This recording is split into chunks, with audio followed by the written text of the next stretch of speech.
E o Partido Novo acionou o Supremo Tribunal Federal contra, na avaliação do partido, abusos no orçamento, e a sigla também questiona a finalidade das emendas de bancadas estaduais.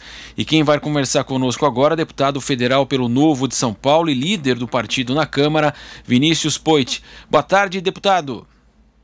Boa tarde, Marcelo, todos os ouvintes da PAN. Prazer tê-lo conosco, deputado. Essa situação foi levada ao Supremo. Como é que o senhor imagina a resolução desse imbróglio agora, inclusive com a possibilidade até de um crime de responsabilidade fiscal para o presidente Bolsonaro? Perfeito, Marcelo. Então são duas situações, né? Porque irresponsabilidade é o que não falta ali. A gente está falando de um problema no orçamento, no corte de despesas obrigatórias, com previdência, com seguro-desemprego, super importante nesse momento de pandemia e de crise econômica, para mandar as verbas para obras e emendas parlamentares. Esse é um problema, onde a gente mandou carta para o presidente e carta para o TCU, e aguardamos o pronunciamento do ministro Bruno Dantas. O segundo problema é o questionamento que a gente fez através de uma ação direta de inconstitucionalidade a respeito das emendas de bancada. Que além de tudo isso, de mandar emenda para onde não é prioridade, o governo, a base do governo, derrubou um veto do próprio governo e permitiu emendas de bancada, 7 bilhões de reais, Marcelo, serem enviados sem transparência, sem prestação de contas nenhuma. Isso é um absurdo. Sem dúvida. E esse caso foi levado ao Supremo. Qual que é a tramitação agora para que haja essa análise aí pelo Supremo Tribunal Federal? O caso da ação direta de inconstitucionalidade, né, que é quando muda uma lei que não pode ser via lei, tem que ser via PEC, porque está na Constituição, está sendo analisado já pelo ministro Toffoli.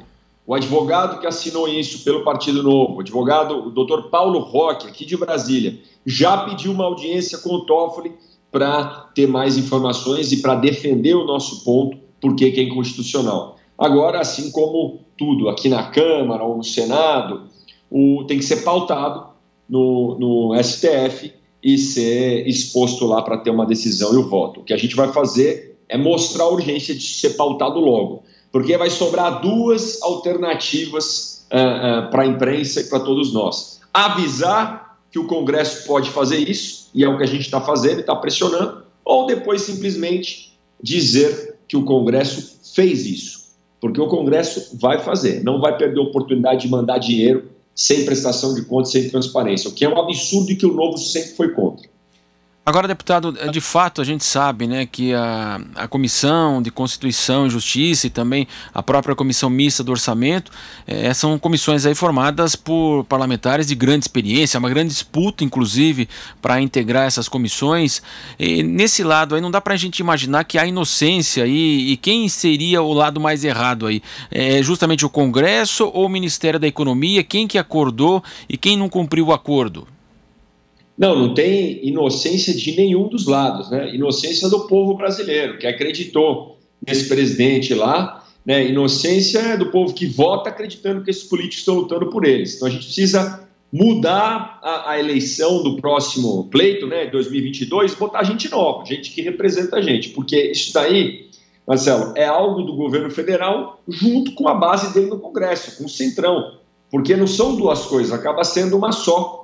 Por mais que CCJ, CNO, lugares de parlamentares experientes, eles são ocupados pelos parlamentares que têm maior quórum aqui na casa, em acordo com o governo. Então, responsabilidade do governo federal e do Congresso. Quando a gente fala do Ministério da Economia, eu inclusive disse para a jornalista Vera Magalhães, ela divulgou isso ontem, existem dois governos. Um é o Ministério da Economia, o outro é o resto. Porque tudo que o Ministério da Economia fala, ou a maioria, é ignorado.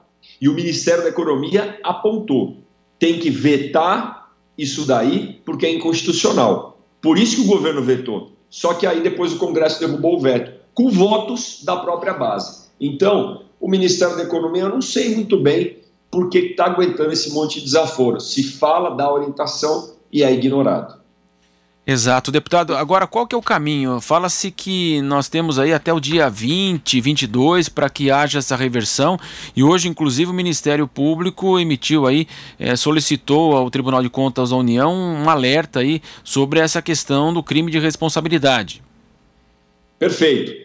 Então, tem alguns problemas. O Ministério Público, que inclusive já emitiu um parecer lá atrás, quando foi aprovado esse negócio de transferência especial, dizendo o que podem ser feitas com essas emendas sem carimbo e sem transparência. Desde financiamento de campanha, desde atos de corrupção, né, e desvios de verba pública. Não estou dizendo que vão fazer, estou dizendo que pode facilitar que isso seja feito. Entendo que a minoria dos deputados que utilizaram essa questão de transferência especial, que querem utilizar agora, não só na emenda individual, mas também de bancada, eles querem fazer isso por causa da burocracia, por causa da Caixa atrasar o processo, é muito contrato e às vezes o dinheiro não chega na ponta. Temos que resolver essa burocracia? Temos, mas soltar tudo, deixar sem transparência, sem prestação de contas, não é uma alternativa. Isso tem que ser resolvido urgentemente. O que a gente espera é que, primeiro, essa ADIM seja deferida e acatada pelo STF e barre a possibilidade desse processo seguir em frente, já que é inconstitucional. Independente do mérito, é inconstitucional. Ponto. Estancamos uma possível saída de 7 bilhões do orçamento sem prestação de contas. Segundo, o presidente da República tem prazo e tem que vetar as emendas que estão deixando um monte de despesa obrigatória desassistida e estão levando dinheiro para obras em redutos de parlamentares. O presidente tem que tomar uma atitude, porque o ministro Bruno Dantas vai apresentar um parecer do Tribunal de Contas da União dizendo de uma possível irresponsabilidade fiscal e pedalada fiscal no orçamento. E aí, se o presidente não fizer nada, é impeachment. Tem duas coisas, então, que a gente está falando. A ação direta de inconstitucionalidade sobre a questão das transferências especiais sem transparência e as emendas enviadas para obras e para os redutos parlamentares ao invés de despesas obrigatórias. São dois problemas gravíssimos que podem, inclusive, levar ao impeachment do presidente Bolsonaro. Tá legal, nós conversamos com o deputado federal do Novo São Paulo, líder do partido na Câmara dos Deputados em Brasília, Vinícius Poit, conversando conosco sobre essa ação do Novo em relação ao orçamento 2021 do presidente da República aqui brasileira. Deputado, muito obrigado. Agradeço a oportunidade, sempre à disposição de você, Marcelo, e da PAN. Um abraço.